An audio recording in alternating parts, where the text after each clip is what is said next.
Olá pessoal, boa noite. Boa noite tanto para os que estão nos acompanhando no Facebook e também os pacientes que estão nos acompanhando no Instagram. Nós estamos fazendo essa transmissão simultaneamente, então é a primeira transmissão que nós fazemos ao vivo simultaneamente no Facebook e no Instagram. São ferramentas novas para a gente e a gente espera que a contento a gente consiga atingir os objetivos dessa noite, que é passar a informação e também que a informação chegue ao maior número de pessoas possível. Também sabemos das dificuldades das pessoas, muitas pessoas ainda voltando para suas casas e, portanto, a gente vai começando devagar para que a gente possa ir atingir o maior público possível e que a informação possa ser difundida para a maioria das pessoas possível. Inicialmente, começando algumas considerações, então esse acredito que será o nosso terceiro vídeo ao vivo. O objetivo realmente desses vídeos, dessas transmissões ao vivo, utilizando essas ferramentas novas de transmissão do Facebook e do Instagram, é que a gente consiga realmente difundir informação sobre as doenças reumatológicas, que são doenças cuja informação realmente ainda é pouco difundida e que a gente precisa difundir mais essa informação para que essa informação chegue a maior número de pessoas, atingindo diretamente os pacientes, seus familiares e também conscientizando a população de uma forma geral sobre aspectos de doenças que são pouco faladas de uma maneira geral, seja na mídia, seja nos outros canais de informação de uma maneira geral. Então agradeço bastante a princípio a audiência das pessoas que já estão se juntando aí, pacientes ou não. Agradeço também os blogs e os grupos de pacientes que divulgaram, também ajudaram a divulgar essa transmissão na noite de hoje. Agradeço, por exemplo,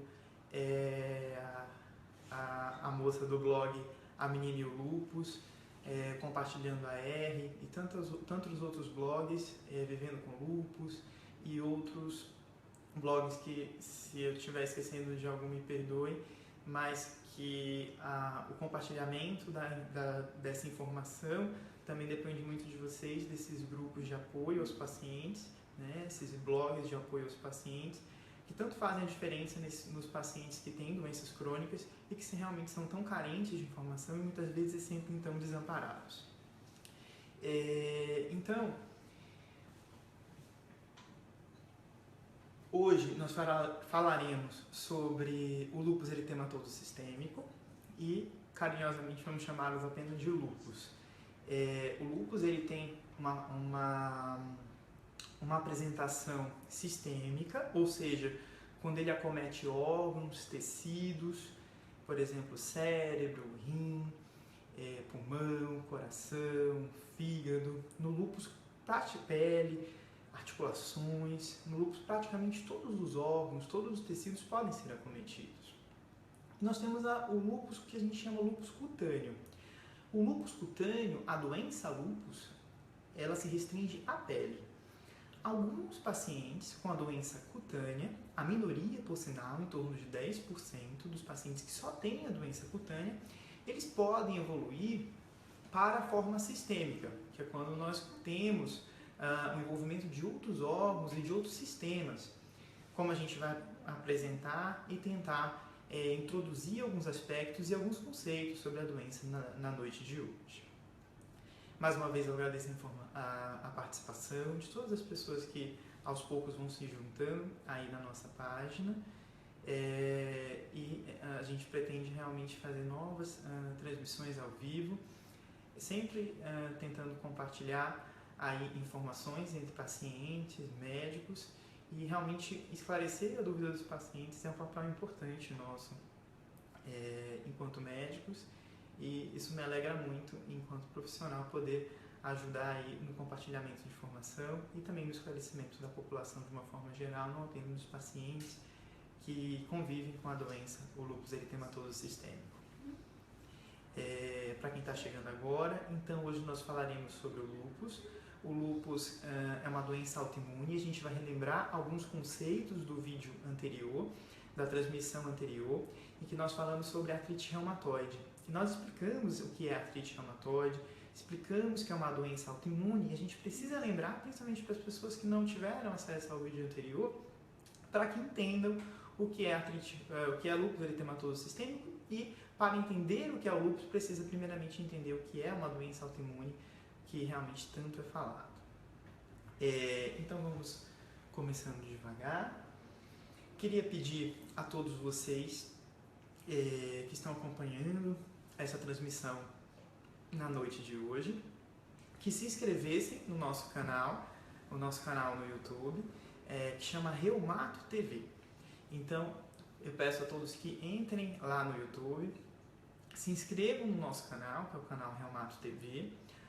Lá nós postaremos conteúdos exclusivos, que nós não postaremos nem no Facebook, nem no Instagram e outra mídia. Então, alguns vídeos de esclarecimento nós postaremos apenas lá. E também, após essa transmissão, a íntegra desse vídeo, para quem quiser assistir completo, estará disponibilizado no nosso canal Reumato TV. No Facebook e no Instagram ele não estará disponível, e quem quiser compartilhar e quem quiser assistir novamente, a íntegra desse vídeo estará de maneira completa no nosso canal no YouTube, que é o canal Reumato TV. Então, entrem lá e se inscrevam, porque se vocês se inscreverem no canal, vocês conseguem, o próprio YouTube, para as pessoas que não estão muito habituadas a usar essa ferramenta, o próprio YouTube, ele ajuda e avisa quando nós estivermos ao vivo. Também temos programação de fazer alguns vídeos ao vivo apenas no YouTube. Ele avisa também quando nós postarmos conteúdos novos lá no YouTube. Já temos alguns vídeos e a intenção realmente é cada vez mais ir ampliando também essas informações no YouTube, no nosso canal Reumato TV. Como eu falei, para que a gente entenda melhor a doença lúpus eritematoso sistêmico, é preciso a gente resgatar um conceito que ficou perdido lá atrás no nosso último vídeo, no vídeo de artrite reumatoide. A gente precisa entender o que é uma doença autoimune, e para entender o que é uma doença autoimune, a gente precisa entender como que o nosso sistema imunológico funciona normalmente. Quando ele é agredido, por exemplo, e invadido por bactérias e vírus, por exemplo, por infecções de uma maneira geral. Então, inicialmente, eu estou apresentando como que funciona a resposta imune normal. Então, nós temos no nosso sangue, nos nossos tecidos, células de defesa, que são as células brancas. As células brancas, que são os leucócitos, eles têm algumas denominações que são bastante complexas, mas nós falaremos hoje de uma célula em particular, que é o linfócito ou a célula B. A célula B é ela que vai se diferenciar em uma célula específica que chama plasmócito.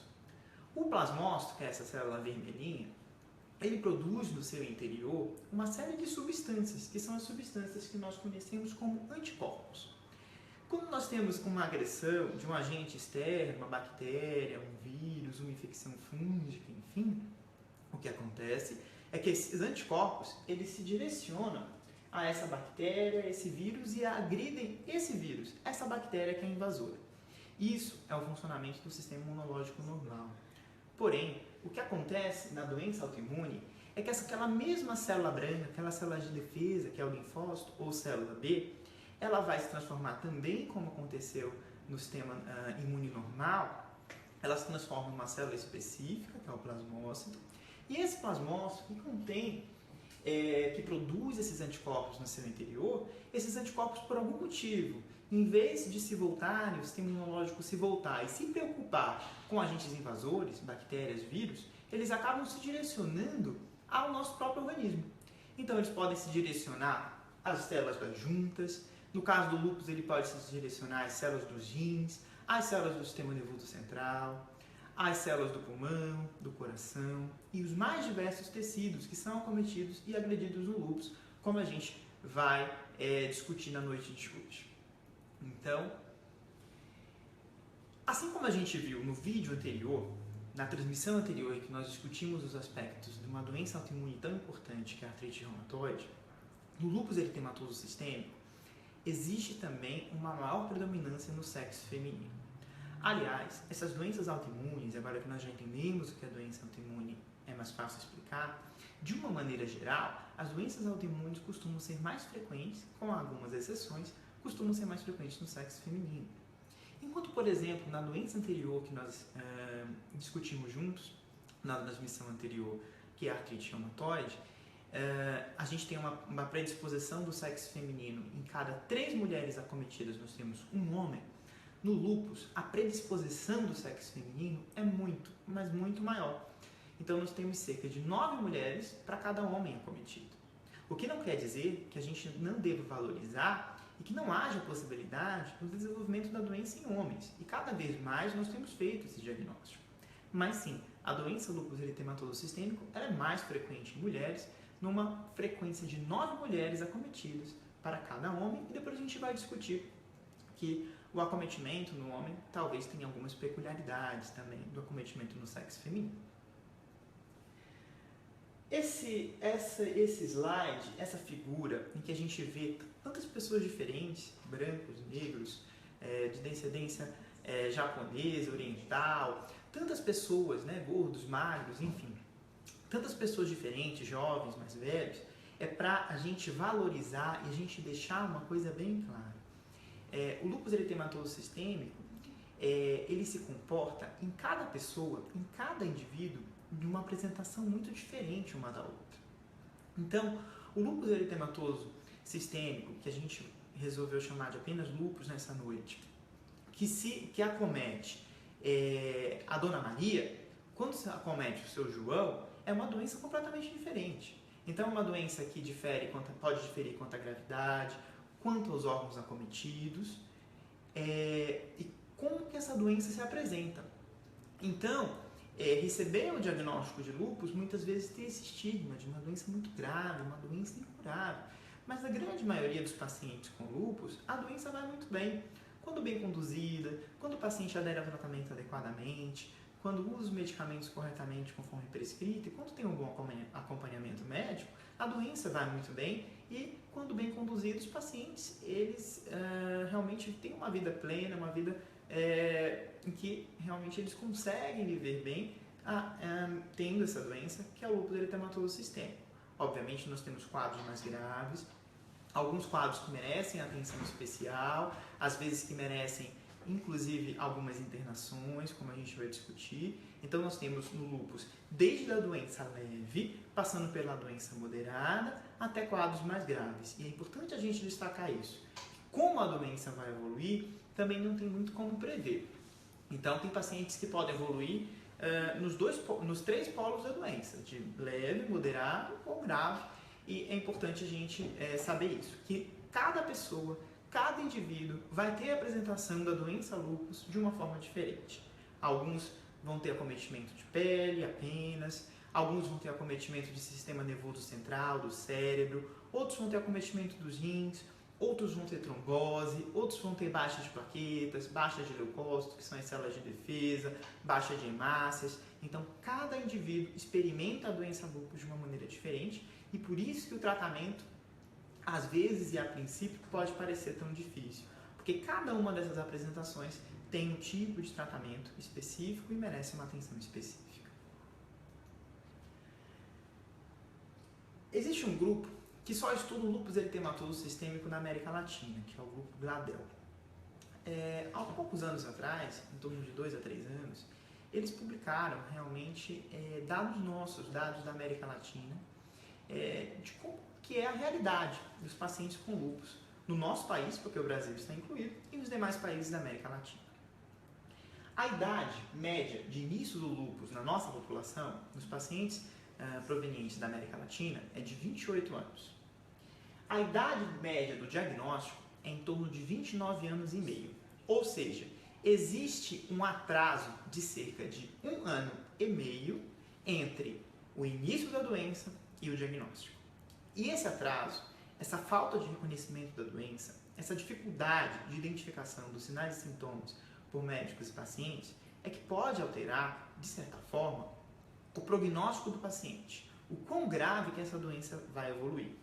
Então, na nossa população, na população da América Latina, pode chegar a 1 ano e meio de atraso, ou às vezes muito mais, como nós vemos na realidade, né, na prática clínica, na prática ambulatorial, seja em hospitais públicos ou privados, o que nós observamos é isso, um atraso no diagnóstico da doença, e realmente é com esse tipo de iniciativa de esclarecimento que nós gostaríamos que se minimizasse esse atraso entre o início da doença e o seu diagnóstico.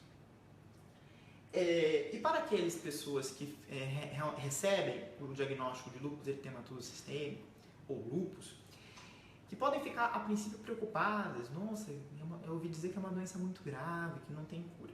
De fato, as doenças reumáticas, em sua maioria, principalmente quando falamos de doenças autoimunes, onde o problema realmente é da imunidade, que se volta contra os nossos próprios órgãos e tecidos, como a gente discutiu já, de fato, a maioria delas não tem cura.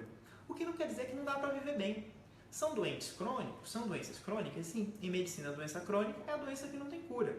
Porém, assim como pacientes hipertensos, que têm pressão alta, pacientes diabéticos, conseguem viver bem hoje e conseguem ter um tratamento adequado e ter uma qualidade de vida muito boa, a mesma coisa pode acontecer sim com os pacientes com lúpus. Se bem acompanhados,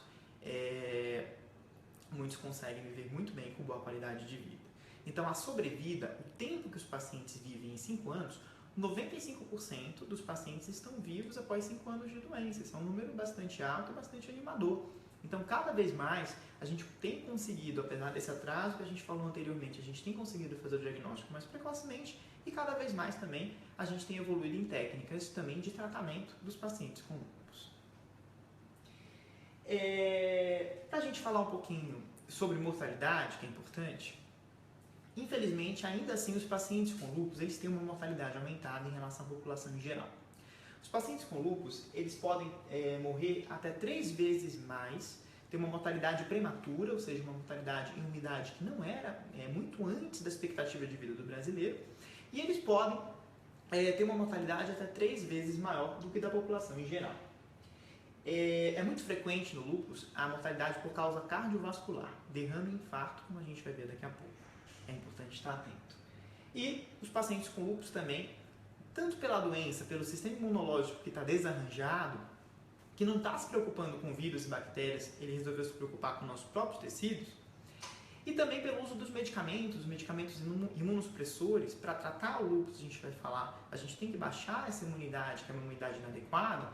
Então, tanto pela própria doença, como pelo uso dos medicamentos que tratam a doença, pode ter aumento do risco de infecção, e os pacientes com lúpus têm 5 vezes mais mortalidade do que a população em geral.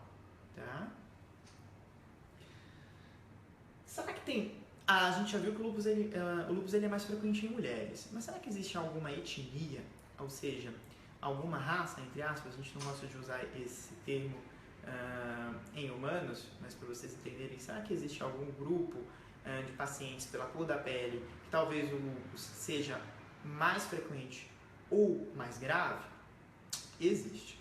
Os pacientes negros, eles podem ter, além do lúpus ele ser mais frequente na população negra, o lúpus também tende a ter uma gravidade maior na população negra. Isso também é importante que a gente destaque na noite de hoje. A gente falou que para cada 9 mulheres acometidas, um homem é acometido. E a gente falou que cada vez mais, apesar disso, a gente tem feito diagnóstico em homens e a gente não deve subjugar ou deixar de pensar no diagnóstico de lúpus apenas pelo paciente ser do sexo masculino. O lúpus no sexo masculino, ele tende a ser um pouco mais grave, tá, do que no sexo feminino, com acometimento de alguns órgãos de uma maneira um pouco diferente. Os pacientes do sexo masculino, eles podem fazer um pouco mais de doença renal, que a gente chama de nefrite, eles podem fazer um pouco mais de doença do músculo do coração, que a gente chama de miocardite. Então, alguns quadros mais graves, a doença pode sim evoluir de uma maneira mais grave nos pacientes do sexo masculino. Mas o que causa o lúpus? A gente já sabe que o lúpus ele é uma doença autoimune. E para a doença autoimune existe a participação de vários fatores, nunca de um só fator. Então, na verdade, é uma interação de fatores que faz com que o paciente desenvolva a doença lúpus eritematoso sistêmico, onde a gente tem uma participação importante da genética Então, se o indivíduo tem uma história familiar de lúpus, sim, ele tem um risco maior de desenvolver a doença, assim como de outras doenças autoimunes. Se o paciente tem artrite reumatoide, o risco dele para outras doenças autoimunes, não apenas para artrite reumatoide, aumenta. A mesma coisa acontece com o lúpus. Então, a participação genética é importante. A participação hormonal, como a gente vai ver, tanto que 9 mulheres são acometidas para cada homem, então, de alguma forma, a participação hormonal tem uma determinação, uma participação importante no desenvolvimento da doença. E a participação ambiental, e aqui em laranja, desse quebra-cabeça, né, que ele tem que se encaixar para o paciente desenvolver a doença lúpus, alguma peça que a gente ainda não entendeu muito bem, nós, médicos e pesquisadores, ainda não entenderam muito bem essa peça laranja, realmente o que desencadearia de uma maneira definitiva a doença lúpus eritematoso sistêmico. A gente tem indícios, como a gente vai falar, mas como essas peças exatamente se encaixam, a gente ainda não sabe. Participação da genética, então a participação a gente já falou, se você tem um parente de primeiro grau com a doença lúpus, sim, o risco é aumentado. Participação hormonal, então aqui alguns fatores de risco hormonais para o desenvolvimento do lúpus. Então a primeira menstruação precoce, antes dos 10 anos de idade, a menopausa precoce, o uso de anticoncepcional oral pílula pode aumentar um pouquinho o risco também. E a terapia de reposição hormonal, exatamente por serem hormônios que você está recebendo de maneira exógena, que não é o seu próprio organismo que está produzindo, podem se aumentar um pouco o risco de lúpus eritematoso sistêmico. E é importante a gente colocar hoje, na noite de hoje, que infelizmente o lúpus ele piora na gestação. Então, para que médicos e pacientes tenham tranquilidade, a gente vai tecer alguns comentários de que, primeiro, não está contraindicada, de maneira nenhuma não está contraindicada a gestação em pacientes lúpicas, tá? Então, essa é uma coisa que realmente as pacientes do sexo feminino ficam muito temerosas e a gente tem que desconstruir esse conceito de que está contraindicado a gestação. A gente vai falar isso mais daqui a pouco, porque realmente não está contraindicado a gestação, a gente só tem que ter alguns cuidados. A participação ambiental é importante, a luz ultravioleta, a luz solar principalmente, e até a luz dentro de casa, que também tem luz ultravioleta, ela pode ativar a doença lúpus. Então o lúpus ele fica mais ativo, ele fica mais grave, ele fica acordado, o lúpus ele se comporta em períodos de atividade, que a gente fala, que é quando a doença está acordada, e períodos de inatividade ou remissão, que é quando a doença está dormindo. Então, ao longo da vida, o lúpus acorda e dorme, acorda e dorme.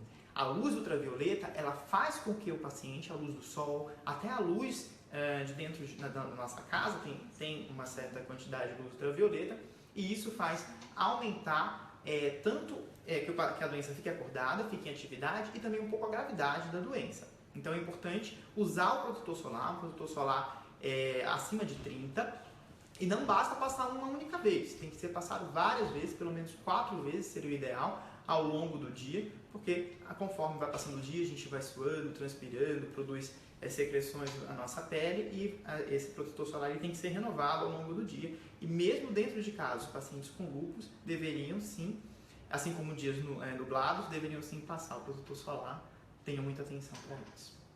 Questão do tabagismo. O tabagismo, ele piora, reconhecidamente ele piora as lesões de pele da doença lúpus, e pacientes que fumam têm menor resposta ao tratamento do lúpus. Então, se você tem o lúpus e fuma, a gente aconselha realmente que você deixe o hábito de fumar, porque realmente você pode se beneficiar no tratamento, a sua doença vai tender a ser menos grave. E a questão da vitamina D. Então, ao mesmo tempo que a gente diz, e se é necessário, o uso do protetor solar, quando a vitamina D é produzida na pele em contato com o sol. Como os pacientes lúpicos não podem realmente de maneira nenhuma ter exposições prolongadas ao sol, especialmente sem o uso do protetor solar, então muito frequentemente eles desenvolvem deficiência de vitamina D. E a deficiência de vitamina D, ela também torna o lúpus mais acordado, o lúpus fica mais ativo, e pacientes que não têm lúpus e têm deficiência de vitamina D, alguns estudos já têm mostrado que talvez aumente também o risco do desenvolvimento de doenças autoimunes, inclusive o lúpus eritematoso sistêmico. Então é sempre importante corrigir, nunca naqueles protocolos que têm sido difundidos na internet, do uso de doses altas de vitamina D, não, é vitamina D em doses para corrigir e para ir para o nível adequado. nunca tratamento com doses altíssimas de vitamina D. A gente pode discutir isso mais adiante, caso haja alguma pergunta.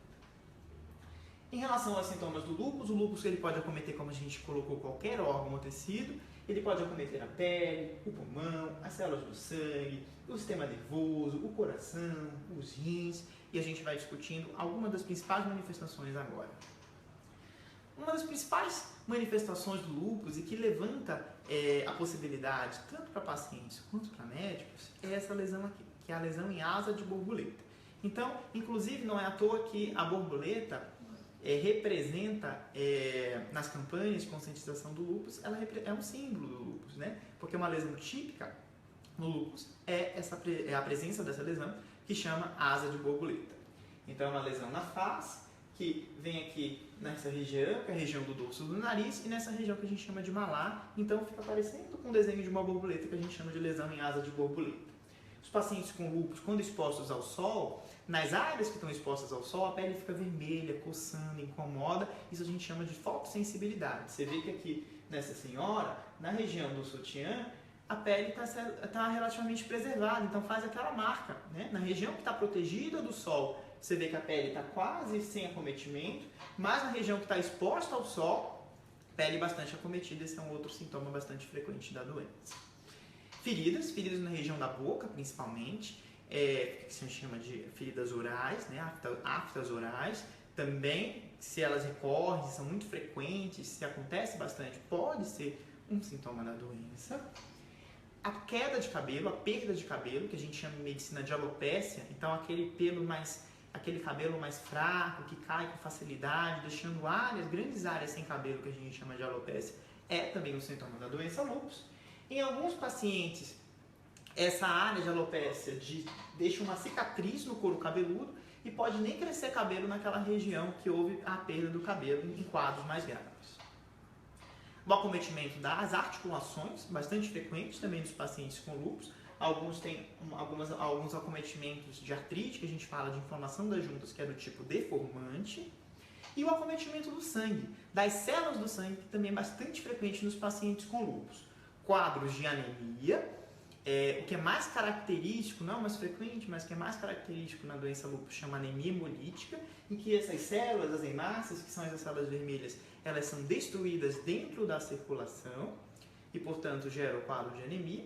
Pode haver também baixa das células brancas, que a gente chama de leucopenia. Leucopenia quer dizer baixa de leucócitos.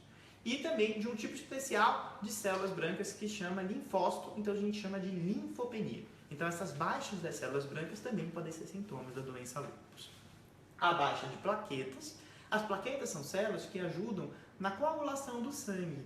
Então, alguns pacientes com lúpus desenvolvem um quadro de baixa de plaquetas, que a gente chama de plaquetopenia, quando há uma baixa de plaquetas. E essa baixa de plaquetas pode fazer com que o paciente com lúpus evolua com sangramentos, e alguns sangramentos podem ser graves. Trombose. Uma outra condição que acontece com mais frequência em pacientes com lúpus é a trombose das veias profundas, principalmente das pernas, dos membros inferiores. Então, a trombose, muitas vezes, pode ser um primeiro sinal da doença lúpus e de uma doença que é prima dela, que chama síndrome antifosfolípide, que é o SAF, que a gente vai falar rapidamente. Em uma outra oportunidade, a gente vai falar com mais profundidade sobre a doença síndrome antifosfolípide, que chama SAF. O derrame. O AVC, o acidente vascular cerebral, que a gente conhece mais popularmente como derrame, também pode ser, principalmente em indivíduos muito jovens, antes dos 40 anos de idade. A gente não fica vendo pacientes antes dos 40 anos de idade tendo derrame aí a toda hora. Então, se o indivíduo é muito jovem, antes dos 40 anos de idade, tem que passar por uma avaliação clínica para avaliar, dentre outras várias possibilidades, também a doença lúpus eritematoso sistêmico, quando há um derrame em pacientes muito jovens antes dos 40 anos de idade. Quando há infarto também em pacientes muito jovens antes dos 40 anos de idade, também é necessária uma avaliação mais criteriosa. E os pacientes com lúpus, quando comparados a pacientes da população que não tem lúpus, entre 35 e 40 anos, pacientes com lúpus podem ter 50 vezes mais infarto do que a população geral. Então é importante ficar atento quando o infarto é muito precoce, antes dos 40 anos de idade. É interessante também avaliar a possibilidade, dentro de várias outras possibilidades, a possibilidade da doença lúpus eritematoso sistêmico. A nefrite. A nefrite é a inflamação dos rins. Então, quando a gente fala o termo nefrite, só quer dizer que está havendo uma inflamação renal dentro da doença lúpus. Alguns sintomas da nefrite, da inflamação renal da doença lúpus, que é um quadro mais grave, né, dentro dessas manifestações do lúpus, a nefrite, a inflamação pelo rim ser um órgão vital, é um quadro sim, mais grave que merece uma atenção muito mais especial. A perda de proteína na urina, a urina ficar mais espumosa, que a gente chama de proteinúria, e o edema generalizado, que em medicina a gente chama de anasarquia, esse edema generalizado, um edema, essa retenção de líquido no rosto, na face, nos membros. Então, aquele edema generalizado, aquele edema que principalmente é pior pela manhã, pode ser um sintoma de alguma disfunção renal, inclusive lúpus eritematoso sistêmico. Esse paciente que tem acometimento renal também tende a elevar a pressão fica bastante descontrolada. Esses pacientes que têm inflamação renal costumam elevar bastante a pressão. E o lúpus também pode acometer o cérebro, ele pode acometer o nosso sistema nervoso central. De que forma? Na forma do derrame, que a gente já colocou anteriormente, mas também na forma de convulsões e também na forma de alucinações. O paciente pode começar a ouvir coisas, ver coisas, também pode acontecer dentro das manifestações do cérebro do paciente com lúpus, também isso pode ser visto. Em relação ao diagnóstico da doença, o que é muito discutido é o exame de FAM, mas o exame de FAM, ele é um exame que isoladamente não faz diagnóstico da doença lúpus.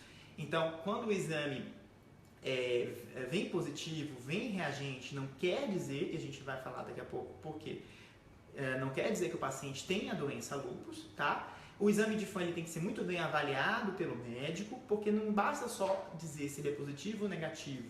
A gente tem que saber o título, ou seja, a quantidade desse FAM, que nada mais é do que um anticorpo presente na circulação. Então a gente precisa saber a quantidade desse anticorpo e a gente precisa saber o padrão. O padrão é como que esse quadro ele é colorido. Então você vê essas bolinhas que são as células, conforme essas bolinhas são coloridas pelo anticorpo, vai dar um padrão diferente. Pode ser pontilhado grosso, pontilhado denso, e cada padrão faz o médico pensar mais ou menos na doença lúpus. E por que o lúpus, você pode ter o FAM positivo e reagente e não ter a doença lúpus e não ter doença alguma? Porque até 13% de pessoas sadias, de pessoas normais, elas podem ter o FAM reagente, ou seja, ter o FAM positivo e não ter doença autoimune alguma.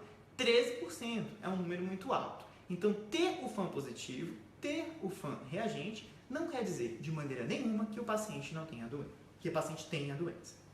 Para que a gente, diante de um exame de FAM positivo, a gente precisa estudar melhor esses anticorpos, esses autoanticorpos, esses anticorpos que estão agredindo o próprio organismo. Então, existe uma pesquisa extensa de anticorpos que o médico reumatologista faz em consultório, em consulta, para avaliar e entender melhor a positividade desse FAM, porque, como eu falei, pode não ser uma doença alguma, porque 13% podem ter o exame positivo e não ter doença.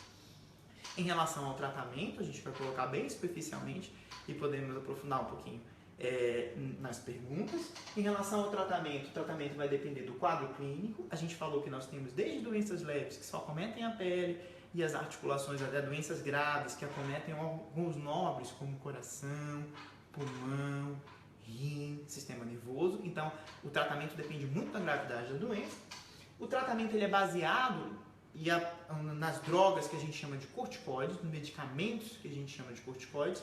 Os corticoides eles são essenciais no início da doença. Claro, tem uma série de efeitos colaterais, engorda, retém líquido, dá espinha, pode crescer pelo, pode dar catarata no olho, aumenta a pressão, dá diabetes, pode dar osteoporose, pode dar úlcera no estômago. Sim, tudo isso pode acontecer, mas na fase inicial a gente não tem escolha. Muitas vezes na fase inicial da doença lúpus a gente precisa recorrer aos corticoides porque eles têm uma ação anti-inflamatória muito rápida dentro da doença, enquanto as outras medidas de tratamento a gente está tomando em conjunto. Até elas fazerem efeito a gente precisa utilizar muitas vezes os corticoides no início da doença. E as drogas que a gente chama de imunossupressores. Imunossupressor são drogas, a gente já falou que no lúpus a gente tem uma imunidade em excesso, mas é uma imunidade errada. É uma imunidade que, em vez de estar agredindo vírus e bactérias, agentes invasores, ela está agredindo as suas próprias células. Então, a gente precisa utilizar os imunossupressores. que são substâncias, são drogas, são medicamentos que diminuem a imunidade para que essa imunidade do paciente que tem lúpus se reorganize e que ela possa e que a doença possa realmente entrar em remissão, quer dizer, o lúpus vá dormir e pare de agredir os tecidos. A principal droga, e é uma droga que uma medicação que todo paciente deveria utilizar, chama hidroxicloroquina. O paciente que tem lúpus, ele tem muitos benefícios dessa substância, que é a hidroxicloroquina. Ela tem alguns efeitos colaterais, como a gente vai colocar, mas ela tem os pacientes com lúpus têm um benefício muito importante do uso dessa medicação, que é a hidroxicloroquina. Que tipo de benefícios? O paciente que usa a hidroxicloroquina e tem lúpus, ele morre menos. Comprovadamente, estudos, ele morre menos. O paciente que tem lúpus e usa a hidroxicloroquina, ele tem menos trombose. E a gente viu que a trombose é o sintoma infrequente dos pacientes com lúpus, que é a trombose das pernas, né? Que a gente viu que é mais frequente nos pacientes com lúpus. Os pacientes que estão usando a hidroxicloroquina, eles diminuem a frequência de trombose. Então, pacientes têm menos trombose quando estão usando a hidroxicloroquina. E mantém a doença em remissão, mantém a doença dormindo. A doença fica menos grave quando em uso da hidroxicloroquina. Então, é uma droga importante que a gente prescreve muito, a maioria dos pacientes com lúpus deveria usar, só não deve usar os pacientes que têm alguma contraindicação ou que tiveram algum efeito colateral mais grave a essa substância. Mulheres com lúpus podem engravidar? Uma pergunta muito frequente no consultório, em que a gente é perguntado e questionado a toda hora, principalmente nas mulheres que tiveram um diagnóstico muito recente. Não há contraindicação para a mulher com lúpus engravidar. Ela não só pode, como ela deve, caso queira, engravidar. Então, não é papel do médico decidir nesse aspecto da vida da mulher. Não é o médico que vai decidir se a mulher pode ou não engravidar. O nosso papel é expor para essa mulher quais são os riscos caso ela engravide. Esse é o nosso papel. Mas a decisão de engravidar ou não é uma decisão particular da mulher e que o médico apenas deve dar o suporte a essa decisão. Porém, a gente sabe que o lúpus pode piorar na gravidez. Então, para que a gestação seja segura, alguns cuidados devem ser tomados. Então, quais são os riscos de uma mulher que tem lúpus engravidar? Alguns riscos são trombose, como a gente colocou, pode ter trombose das pernas, trombose do pulmão, que a gente chama de embolia pulmonar. Isso pode acontecer na mulher que tem lúpus engravida. Também pode ter um quadro, é mais frequente um quadro que chama eclâmpsia, que são os quadros de pressão muito alta na gravidez e que podem ter também até convulsões durante a gestação. E perdas gestacionais. A mulher com lúpus, ela, além de a doença poder ficar mais ativa, a doença lúpus, a mulher com lúpus, ela pode desenvolver uma síndrome que pode vir bastante associada com o paciente com lúpus, que é a síndrome antifosfolípide, que a gente abrevia como SAF, que vai ser tema de uma outra transmissão. Então, a mulher com lúpus, ela pode ter mais perdas gestacionais, abortos, óbitos fetais, que a gente fala que quando a mulher tem, infelizmente, a morte do seu feto já muito próximo do nascimento. Então, isso tudo pode acontecer de uma maneira mais frequente nas mulheres que têm lúpus e que engravidam. Tá? E também pode passar um anticorpo dentro da circulação da mãe para a circulação do feto, que vai lá no coraçãozinho do feto e pode causar o que a gente chama de bloqueio cardíaco no feto, que é uma condição que a gente conhece como lúpus neonatal. Então, antes dessa mulher engravidar, também é necessário avaliar alguns anticorpos específicos, tanto daquela síndrome que dá mais trombose, que SAF, e também que dá mais perdas gestacionais, mais abortos, mais óbitos, quanto esse anticorpo específico, que pode atravessar, que chama anti-RU, que pode atravessar a circulação da mãe para a circulação do feto e lá no coraçãozinho da criança e fazer um bloqueio do coração da criança, que é um quadro mais grave. Tudo isso tem que ser pensado. Então, a decisão de gestar é da mulher, mas a mulher tem que realmente ter muita responsabilidade e pensar que essa gestação tem que ser muito bem planejada. Como minimizar esses riscos dessa mulher que tem lúpus e engravidou? A doença ela tem que estar dormindo, ela tem que estar em remissão há pelo menos 6 meses, antes da paciente engravidar, tá? Então, ela tem que estar não pode mais estar usando corticoide, ou corticoide de uma dose muito baixa. Ela não pode estar usando alguns medicamentos que a gente chama de imunossupressores que podem fazer mal ao feto, inclusive malformações, que o feto nasça com malformações. Isso tudo tem que ser pensado. Poucas drogas são seguras na gestação, ou seja, poucas drogas que tratam o lúpus têm segurança e podem ser utilizadas na gestação.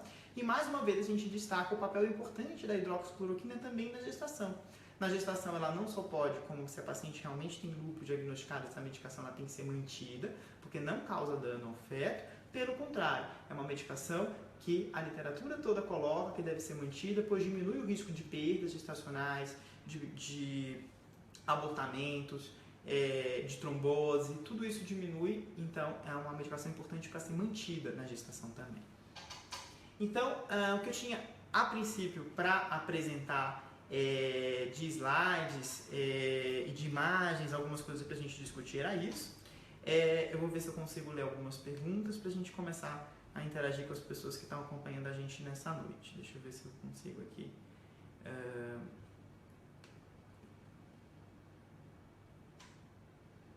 Conversar com vocês.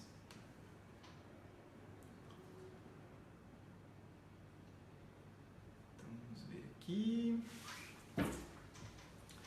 Então, boa noite a todos.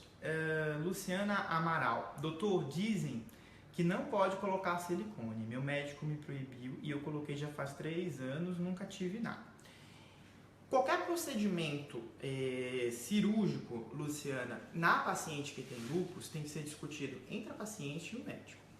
Se a sua doença está em um momento de atividade, quer dizer, ela está acordada, ou se a doença está muito grave, se a sua doença já foi muito grave, tem que ser muito pesado, principalmente quando é uma cirurgia estética, às vezes que a gente pode postergar ou não fazer, então realmente é necessário pensar. Mas não é totalmente impossível, só tem que ser realmente discutido entre médicos e pacientes e que se chegue a um acordo, e quando bem acompanhado não é impossível, você tem que só realmente avaliar a gravidade da doença lúpus, se o lúpus está dormindo, acordado ou não, tudo isso é importante que a gente saiba. Deixa eu ver o que mais que a gente pode ler. Hidroxicloroquina e difosfato de cloroquina são as mesmas coisas? Pergunta a Gabi Nunes. Gabi, muito boa pergunta. Na verdade, a função é a mesma. A hidroxicloroquina e a cloroquina, elas diminuem o risco do lúpus ficar mais grave, do lúpus entrar em atividade. Porém, os efeitos colaterais são diferentes. Enquanto a hidroxicloroquina ela é mais segura, um dos principais efeitos colaterais, tanto da hidroxicloroquina quanto da cloroquina, é que essa droga, que essa substância, ela se deposite lá no nosso olho, no fundo do nosso olho. Só dá para saber com exames oftalmológicos que são feitos e solicitados pelo médico no paciente que está em uso dessa substância, que são a hidroxicloroquina e a cloroquina. A cloroquina, ela tem um risco maior, um risco potencial maior de se depositar no fundo do olho, de fazer um quadro que a gente chama de maculopatia, ou seja, ela é menos segura. A função é a mesma, mas ela é menos segura do que a hidroxicloroquina, então sempre que possível o ideal é utilizar a hidroxicloroquina. A Fernanda Gato fala, doutor, por favor, fale sobre vacinas. Também é um ótimo tema, Fernanda, obrigado aí pela sua sugestão. Especificamente na doença que a gente está comentando hoje, que é o lúpus, e diante desse surto que a gente está vivendo em algumas regiões do Brasil, principalmente em Minas Gerais, alguns casos no Espírito Santo, alguns casos em São Paulo, de febre amarela. Então, é interessante a gente tocar nesse assunto. Pacientes com lúpus que estão usando medicamentos que baixam a imunidade, medicamentos imunossupressores, corticoides em dose muito alta, eles não podem fazer uso, por exemplo, da vacina da febre amarela. Por quê? Porque a vacina da febre amarela ela é uma vacina de vírus vivos. Então, dentro daquela vacininha, tem vírus vivos, porém que são vírus atenuados, que a gente fala. Eles estão vivos, mas eles estão ali quase morrendo. Vivos atenuados. Porém, se o paciente tem a imunidade muito baixa por várias doenças, inclusive o lúpus em tratamento com medicamentos imunossupressores que baixam a imunidade, o que pode acontecer é que aquele vírus que não sabe se vive ou se morre dentro da vacina, ele pode ficar vivo. Então ele pode desenvolver o que a gente chama de doença pelo vírus vacinal, pelo vírus da própria vacina. Então, nesse caso especificamente, pacientes com lúpus não podem, em tratamento com drogas imunossupressoras, não podem utilizar vacinas com vírus vivos. Exemplo, vacina para febre amarela. Outro exemplo, vacina para catapora. Tá? Outro exemplo, vacinas que a gente chama de tríplice viral, sarampo, rubéola e cachumba, porque também ali tem alguns vírus vivos, então isso é importante. Sempre antes de vacinar, discutir com o seu médico a indicação de cada vacina. Socorrinha... A Thaís Amorim, quais os remédios que possuem a hidroxicloroquina? O Reuquinol, Plaquenol, tá? São os nomes comerciais, tá? Mas também a hidroxicloroquina poderia ser manipulada, por exemplo, tá? Mas os nomes comerciais seriam esses. O que mais que a gente pode responder? A Mônica Ioge pergunta, quando se pode parar definitivamente de tomar o Reuquinol 400mg?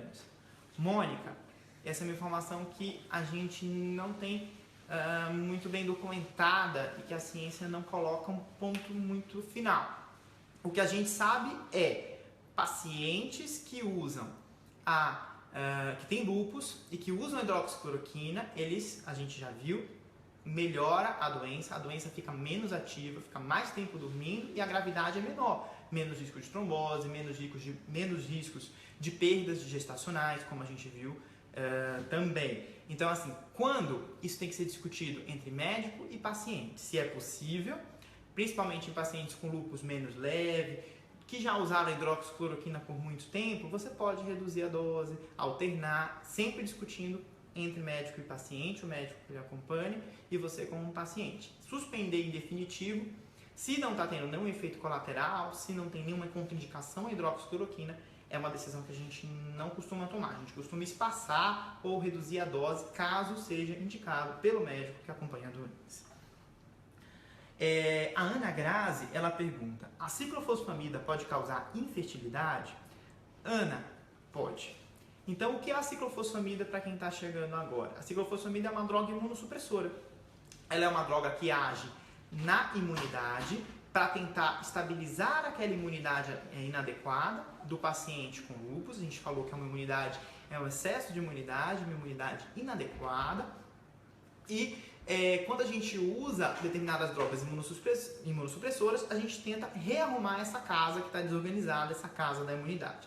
A ciclofosfamida é uma das drogas que mais tem eficácia no tratamento do lúpus, mas também ela é muito tóxica para o organismo. Então a gente reserva a ciclofosfamida para algumas ocasiões mais específicas do tratamento do lúpus na doença mais grave.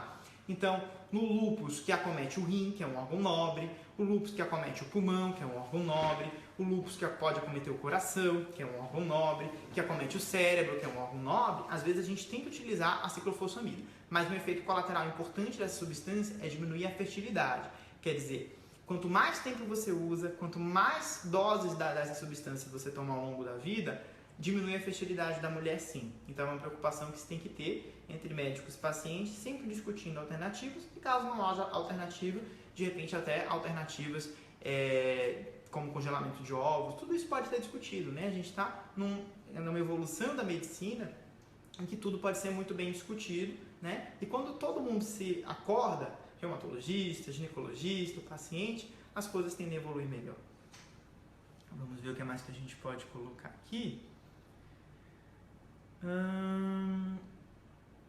Karina Rodrigues pergunta, doutor, qual o exame específico para saber se realmente se tem lúpus? Grata. Karina, como eu acabei de falar, reumatologia não é uma especialidade fácil, né? Talvez por isso a gente não tenha tantos reumatologistas e tantas pessoas interessadas na especialidade, porque é uma especialidade difícil. Por que ela é difícil? Porque os diagnósticos não são por exames laboratoriais. Os diagnósticos são pelo sintoma do paciente. Uma consulta reumatológica, fácil, vai 1h30 só de conversa. Então, assim, não é fácil fazer reumatologia, exatamente por isso, porque a valorização dos sintomas do quadro clínico do paciente, muitas vezes vale muito mais do que um exame laboratorial. Em reumatologista, um bom reumatologista, ele não se guia por exames laboratoriais apenas. O exame laboratorial, ele é complementar. Ele vai complementar o raciocínio diante de toda a história que o paciente conta, do exame físico, do exame em consultório que o médico faz e da suspeita clínica. Então, um exame para ele dizer, olha, esse exame aqui fecha a doença lúpus. Não existe, Karina. Ainda não. E talvez nunca exista, porque o lúpus ele é uma síndrome. Cada doença, cada paciente tem tipo e uma gravidade de doença de maneira diferente, como a gente colocou. Então, o único exame que fecha o diagnóstico, eu tenho lúpus ou eu não tenho lúpus, esse exame não existe. Então, o lúpus ele é uma síndrome que depende de sinais e sintomas e depende da ajuda também de critérios. Então, tem critérios que a gente fala, alguns sinais clínicos, laboratoriais, que quando em conjunto, tentando encaixar esse quebra-cabeça, pode-se chegar ao diagnóstico final ou não. Exame isoladamente, não existe. Vamos ver a Poliana Amorim. Tenho insuficiência renal crônica, a médica falou que tenho que tomar losartan pela vida toda. O senhor sabe o motivo? Poliana, a gente usa o losartan no paciente renal crônico para diminuir a perda, principalmente, de proteína. A gente viu que quando o lúpus está inflamado, no rim, a nefrite, o paciente perde proteína na urina. E perder proteína na urina, quanto mais proteína na urina é perdido, mais o rim piora a função dele. Então a proteína que está sendo perdida, ela faz um processo inflamatório ainda maior no rim, evoluindo para esse quadro mais grave que a gente chama de insuficiência renal crônica. Então o paciente que tem insuficiência renal crônica muitas vezes precisa usar o losartan para diminuir essa perda de proteína que pode aumentar e danificar cada vez mais o rim do paciente com lúpus. Talvez e provavelmente esse é o motivo que a sua médica lhe prescreveu. A Luana Grando Santos, ela fala: doutor, descobri recentemente... cadê, Luana? O seu passou rápido aqui, deixa eu ver se eu consigo ler. Que acabou, que passou da Luana aqui e eu não consegui ler. Não consegui ver. Vamos ver se a gente consegue ler uma outra dúvida. Deixa eu ver se eu consigo ler aqui. A Luana fala: doutor, descobri recentemente nefrite lúpica e estou tratando somente com corticoide. Enquanto não chega o imunossupressor, meu ciclo menstrual parou. Existe alguma relação com a pulsoterapia e o corticoide? Existe, Luana, mas principalmente existe a relação da doença grave com a menstruação. Pacientes que têm doenças graves, crônicas qualquer, lúpus, alguma outra doença muito grave, por exemplo, insuficiência renal crônica, pacientes que têm doenças muito graves, doenças muito agressivas ao organismo, que mudam muito o equilíbrio entre os hormônios, entre as substâncias inflamatórias que estão sendo produzidas, é muito frequente a mulher parar de menstruar, porque é um estresse para o organismo. Então, quando o paciente é submetido a um estresse, é liberado alguns hormônios, como cortisol, que o que acontece é que há um desencadeamento de uma série de reações hormonais dentro do organismo que pode fazer com que a mulher pare de menstruar. Então, é muito frequente pacientes com doenças crônicas ficarem alguns períodos sem menstruar. O que não quer dizer que você vai ficar infértil, só quer dizer que naquele período o seu organismo, talvez até intuitivamente, protegendo você de uma gestação que naquele momento poderia ser danosa para você e para o seu filho, o que pode acontecer é que você realmente pare de menstruar, e isso acontece com bastante frequência em pacientes com doenças crônicas. Deixa eu ver o que mais que a gente pode responder. Tenho lúpus, sinto muitas dores, tomo metotrexato. O metotrexato é um dos medicamentos utilizados para o tratamento da doença lúpus. A Simone pergunta, a Simone Adriano: e quando a mulher está tomando a trimestral e não está mais menstruando? Acredito que você esteja se referindo, Simone, ao anticoncepcional trimestral injetável, que é um anticoncepcional realmente que a mulher entra em um período que ela deixa de menstruar. Isso é previsível dentro do tratamento e se não houver outros sinais e sintomas, não há problema algum, porque isso é previsível quando a mulher usa, porque é um hormônio em mais alta dose e é um hormônio que é às custas de progesterona apenas, esse que é trimestral, na maioria dos casos, né? Se for o medicamento que eu estou pensando que você usa. E esse medicamento trimestral, à base de progesterona, ele faz com que a mulher pare de menstruar e é um anticoncepcional mais seguro no paciente que tem lúpus, porque ele não tem estrogênio, ele só tem progesterona, que é um hormônio mais seguro para pacientes que têm lúpus, né? Então, esse é o motivo. A Larissa pergunta: doutor, tenho muita vontade de fazer tatuagem, pode?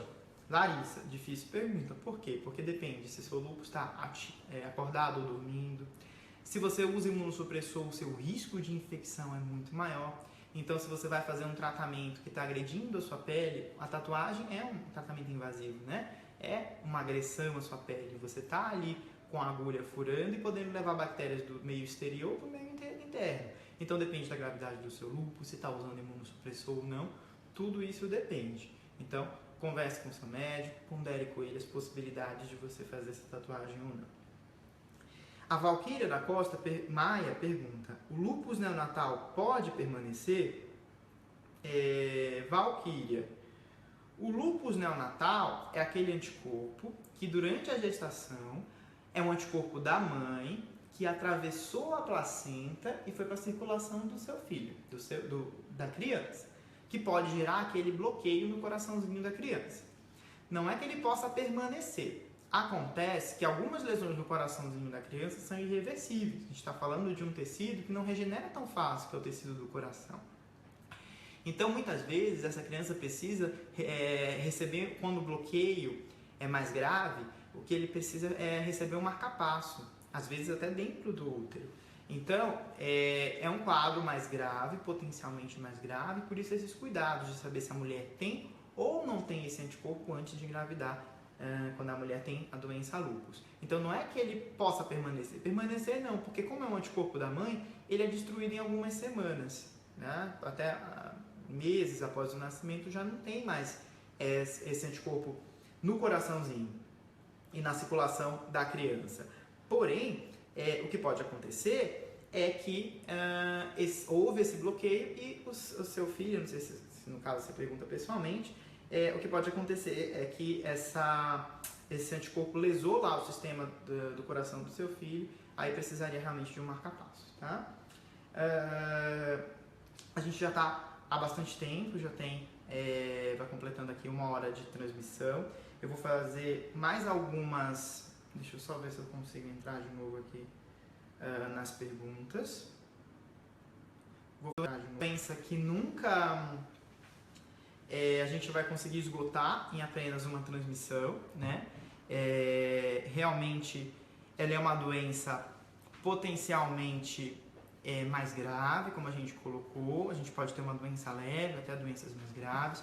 Em uma única transmissão a gente nunca vai conseguir esgotar nem todas as perguntas das pessoas que eu já agradeço de antemão estiveram assistindo a gente na noite de hoje. A gente nunca vai conseguir esgotar nem todas as perguntas sobre a doença, sobre o tratamento, sobre o diagnóstico, sobre as possibilidades de tratamento, sobre se pode ou não engravidar. Então, é uma doença super vasta. Com certeza a gente vai voltar em outras transmissões. Como a gente já fez essa apresentação inicial, a gente já consegue talvez numa próxima transmissão aprofundar um pouquinho mais, falar um pouquinho menos, interagir um pouquinho mais, mas realmente para que a gente entenda mais profundamente o que é a doença lúpus, a gente precisava dessa apresentação inicial, e nas próximas apresentações a gente pode destinar um tempo maior para perguntas para a gente conseguir responder o maior número de perguntas possíveis. Deixa eu ver se eu consigo atualizar aqui e responder mais um pouquinho. Tentar aqui.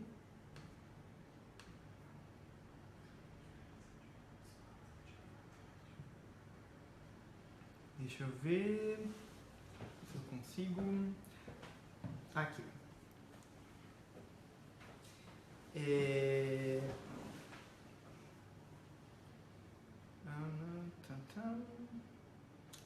Vamos ver aqui. Parabéns, doutor, tudo bem explicado, obrigada. Célia Muniz, muito obrigado por você estar acompanhando a gente na noite de hoje, ter deixado de fazer seus afazeres aí, que a gente sabe que a vida não é fácil para estar nos acompanhando. Perguntei isso também, fala a Bianca, obrigatoriamente tem que ter a mancha no rosto? Boa pergunta, Bianca Reis. Tem que ter aquela mancha, aquela lesão que parece uma borboleta, que a gente fala lesão em asas de borboleta no rosto? De maneira nenhuma. Você pode ter ou não essa lesão. Então, essa lesão, ela só ajuda dentro do contexto do diagnóstico, mas se não houver a possibilidade de chegar ao diagnóstico através de outros sintomas do paciente, através de outros exames complementares. Mas a ausência da lesão, de maneira nenhuma, afasta a doença lúpus eritematoso sistêmico. A Luana Grando Santos pergunta: existe como amenizar os efeitos do corticoide? Luana, os efeitos do corticoide não são fáceis, né? Ele pode inchar, aumenta o peso, retém líquido, pode causar osteoporose a longo prazo, pode causar úlcera no estômago, pode aumentar o risco de diabetes, o risco de pressão alta. Então o corticoide, ele é ao mesmo tempo um amigo e um inimigo. Então a gente tem que saber muito bem manejar e torná-lo ele muito mais amigo do que inimigo. E que ele não se volte, né, a ficar mais inimigo do que amigo. Então, como diminuir os riscos? Na verdade, algumas coisas você pode ajudar, né? Tentar comer comidas menos condimentadas possíveis, para que tenham menos sódio, né? Menos industrializado possível, para que retenham menos sódio e contribuam para a elevação da sua pressão, que contribuam para a elevação tanto da sua pressão quanto para o risco do diabetes também, né? Diminuir o consumo também de açúcares. O que também é importante é sempre estar com a saúde oftalmológica em dia, né? Um dos riscos é o desenvolvimento da catarata, isso tem que ser monitorado. Glaucoma também, então medir a pressão dentro do olho, isso é importante também. Sempre ter acompanhamento oftalmológico com o seu oculista, o seu oftalmologista. Cuidados alguns para diminuir o risco do desenvolvimento da osteoporose, então sempre estar com a vitamina D muito adequada, dentro dos níveis adequados, aumentar a ingesta de leite e derivados para que você tenha um aporte adequado de cálcio. Tudo isso, de uma maneira geral, contribui e diminui o risco dos efeitos adversos do corticoide. E também praticar atividade física sempre que possível, quando liberada pelo seu médico, se possível. A atividade física ajuda e muito, independente de estar usando corticoide ou não, que a doença lúpus evolua de uma forma melhor. Então não precisa ser muito. 20 minutinhos por dia já é um início, já é interessante. E se você só tem 20 minutos para dedicar a sua atividade física por dia, dedique esses 20 minutos, que vai fazer muita diferença na sua vida. A Marta Pinho pergunta: doutor, boa noite, só a SAF pode causar a trombose do lúpus? Não. O paciente que tem lúpus, ele pode ter trombose apenas por ter lúpus, ele já tem um risco aumentado de trombose, ou ele pode ter lúpus, pode ter o SAF juntos. 40% dos pacientes com lúpus podem ter, além do lúpus, essa outra síndrome que chama SAF, e as duas juntas elevam muito mais ainda o risco de trombose, mas ele pode ter a trombose apenas e não ter a doença SAF. Boa pergunta, obrigado, Marta. A Bianca agradece por responder. Obrigado você, Bianca, por estar acompanhando a gente dessa hora. Angélica Oliveira: tenho que fazer tratamento para engravidar? Isso pode piorar os sintomas do lúpus? Não é que você tem que fazer um tratamento para engravidar, você tem que monitorar a doença, ver se é o momento correto de engravidar e o risco dessa gravidez no momento que você se encontra na doença. Como a gente falou, tem um momento que é mais adequado, né, que é 6 meses sem atividade da doença, com a doença dormindo. Pode piorar os sintomas do lúpus? Pode, a gente já colocou. O lúpus, ele tem essa tendência a piorar durante a gravidez pelaquela enxurrada de hormônios que a mulher recebe durante a gestação. Então tem que ser uma decisão muito bem discutida entre você, o seu ginecologista de alto risco e o seu reumatologista. A Rose Cardoso fala: parabéns, foi muito bom. Meu primeiro médico falou que tenho lúpus e outro falou que tenho SAF. Obrigado, Rose, por acompanhar a gente. Às vezes as doenças realmente vêm associadas.